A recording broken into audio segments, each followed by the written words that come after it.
అదిగో అక్కడ మాజీ మంత్రి కొట్టు సత్యనారాయణ గారు ఉన్నారు. ఆయన ఏంటి చెప్తారు ఏందాం.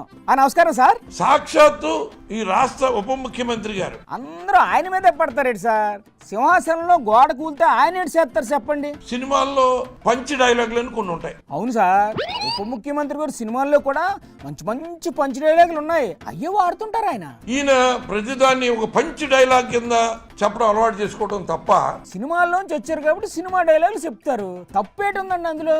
మరి ఈ సనాతన హిందూవాది ఏం చేస్తున్నాడు? ఇప్పుడు ఆయనతో మీకు పని ఏంటి సార్? మెట్లు కడుగుతున్నాడా?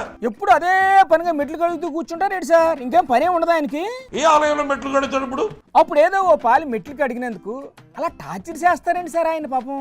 7 మంది చనిపోయారు. అవును, ఆ విషయం ఆయనకి తెలుసు. ఈ నెల్లి ఏం మెట్లు కడుగుతున్నాడు ఇప్పుడు వెళ్ళి? మెట్లు కడిగే వరకు వదిలిపెట్టాలని లేరండి బాబు మీరు. అయినా మీరు ఎంత గింజుకున్నా ఆయన మెట్లు కడగరు, క్షమాపణ చెప్పరు, సంప్రోక్షణ చెయ్యరు. ఏం చేసుకుంటారు చేసుకోండి.